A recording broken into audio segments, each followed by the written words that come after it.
Alright. Welcome to my version of Herald, you distorted singing bastards. Yes, finally I've decided to do Chanter multiclass. Herald is multiclass between Paladin and Chanter, and it is one of the best classes in the game. It can do insane amount of damage and it's got a lot of survivability, basically immortal. It can be played solo from mid to end game. For early game I'm not so sure. Multiclasses have issues with the early game, so I don't know if this would be viable for solo play.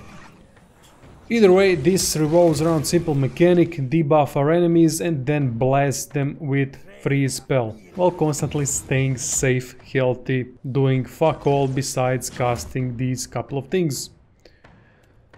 Our Flames of Devotion and auto attacks are not important here, so they will be just an optional thing if you want it to be, which I'm gonna explain in the build. So let's get to it.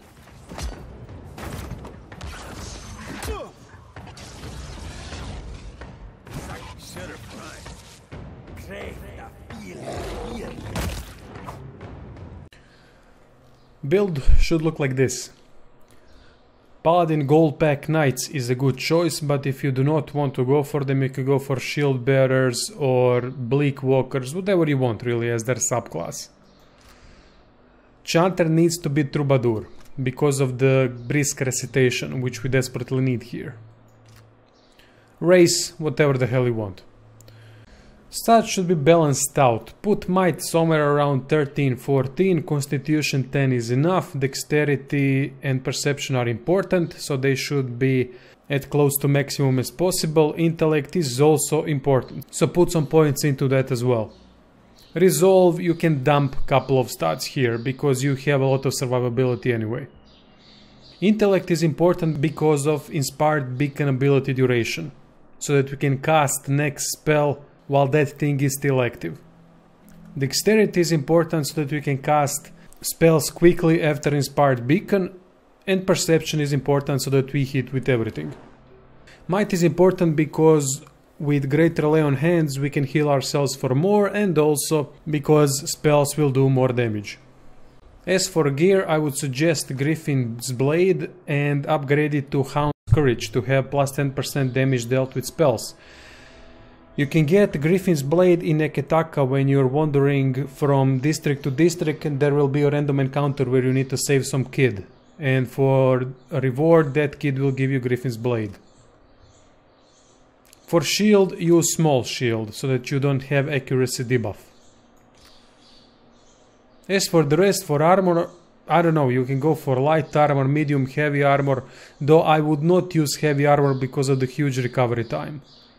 Only if there is some kind of heavy armor with huge recovery buff, which I didn't see yet. For the rest of these slots, use anything that would buff dexterity, perception and might. Perception being the most important thing here. From Paladin active abilities, what you need is Gilded Enmity, because you get plus 4 armor rating when using this skill, thanks to Gold Pack passive. At the beginning of the game, if you want to upgrade it to Sworn Rival, so that you get the zeal cost refund, and later on you don't need that, so go for Brand Enemy to do more damage.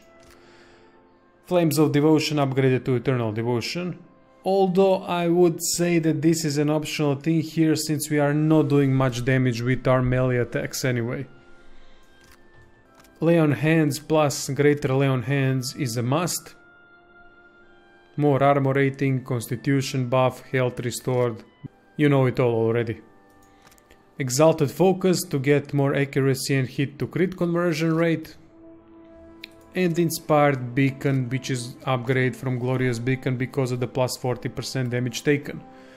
From passive abilities, the ones that you need are Inspired Defenses, Weapon and Shield style, Virtuous Triumph, Improved Critical, and Stoic Steel. Now these are an absolute must.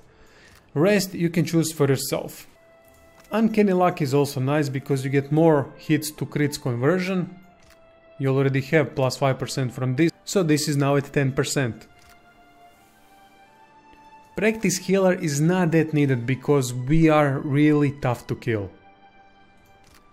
Scion of Flame doesn't really play into anything here except with Eternal Devotion, but our melee attacks are not that efficient unless we just want to finish opponent that is at low health.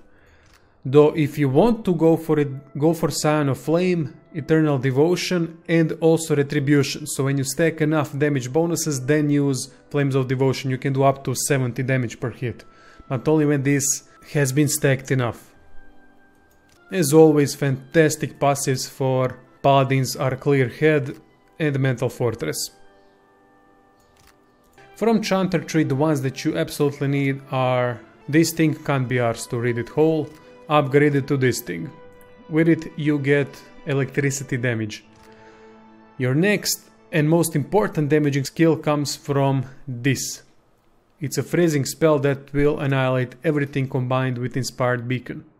If you want, you can go for Killer's Froze Stiff. It's used here most as a defensive spell if you find yourself in trouble so that you can paralyze opponents. Simply, this does not last long enough, so you cannot build phrases back up to use this afterwards so that it can get that 25% hit to crit conversion rate due to our opponents being paralyzed. There's simply not enough time. So that's why I'm saying this can only be used as a defensive solution if you're in trouble. From passive abilities, the only thing that you need is this. Go for rapid casting as well. Don't forget to sort your chants before the fight. The only thing that you need to do is put that 10-point shield chant so that it constantly goes. Also, don't forget to turn on your brisk recitation modal ability. We don't need lingering effects. The only thing that we need are quick phrases so that we can cast these high damaging spells. After that, find where there's highest concentration of enemies, go among them. If you're surrounded, even better. Start casting Sworn Rival on everyone around you, and after that use Inspired Beacon. Now you use that freeze spell. It doesn't matter if enemies are highly resistant to it, because these oozes around me are highly resistant to freeze damage, they still melted quickly. They simply cannot take so much damage taken debuffs at once.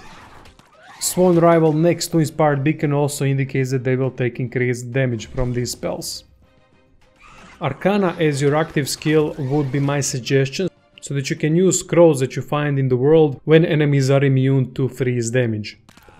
They will be very helpful as well before you level up to that freezing spell. That would be the whole build. I hope you enjoyed it and see you all soon.